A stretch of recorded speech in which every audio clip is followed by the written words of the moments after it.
Magandang umaga po sa inyong lahat at live mula dito sa Pag-asa Weather Forecasting Center.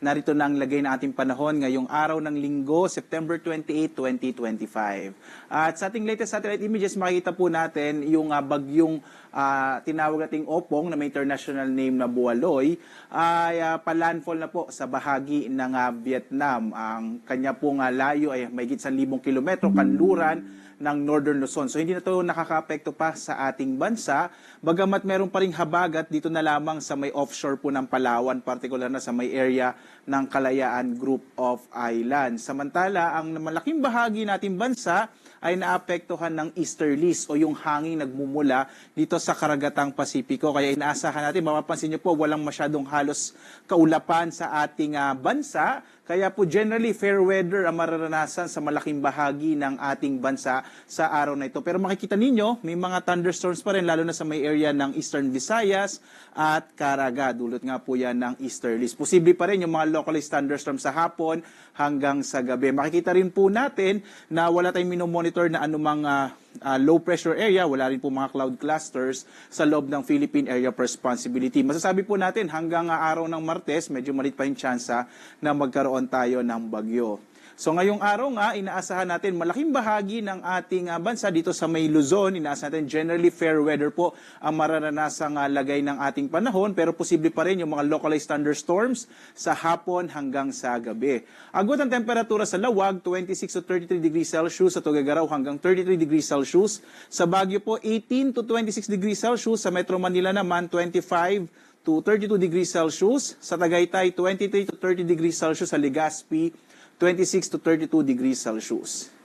Sa bahagi naman ng Palawan, dulot ng meron pa rin po tayong habagat dito na lamang sa may offshore, particular na sa may area ng Kalayaan Islands, posible medyo maulap yung kalangitan, na mas malaking tsansa ng kalat-kalat ng mga pag-ulan, pagkilad, pagkulog. Yung mainland Palawan, inaasahan po natin mga isolated rain showers and thunderstorms naman yung mararanasan. Yung agwat ng temperatura sa Kalayaan Islands, 25 to 32 degrees Celsius.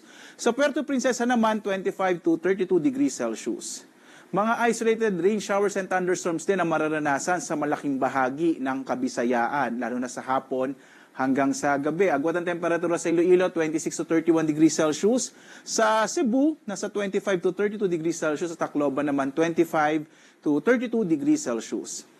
Ang malaking bahagi ng Mindanao, makararanas ng bahagyang maulap hanggang sa maulap na kalangitan na may mga pulupulong pag-ulan, pagkidlat, pagkulog. Agwat ang temperatura sa Zamboanga, nasa 25 to 34 degrees Celsius. Sa Cagayan de Oro, 24 to 32 degrees Celsius, habang sa Davao, 24 to 33 degrees Celsius. Sa lagay ng ating karagatan, wala po tayong nakataas na gale warning sa anumang bahagi ng ating kapuluan at banayad hanggang sa katamtaman ng inaasahan nating magiging lagay ng ating karagatan. Bagamat mag-ingat po yung mga maliit na sasakyang pandagat. Minsan po pag may mga thunderstorms, nagpapalakas ng alon yan, kaya iba yung pag-iingat pa rin lalo na yung maliliit na mga bangka. Sa susunod naman po na 4 na araw, ito pong ating inaasahang magiging lagay ng panahon.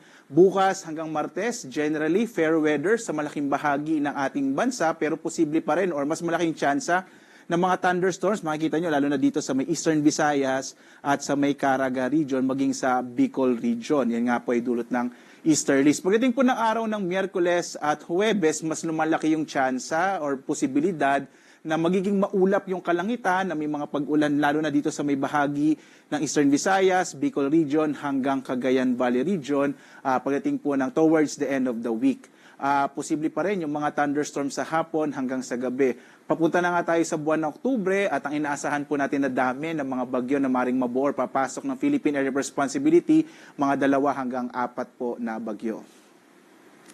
Ang araw naman natin ay sisikat mamayang 5:46 na umaga, lulubog ito, ganap na 5:48 ng gabi. At muli po, sundan tayo sa ating iba't ibang mga social media platforms sa X, Facebook at YouTube at sa ating 2 websites, yung pag-asa.usc.gov.ph at sa panahon.gov.ph. Dito po sa panahon.gov.ph makikita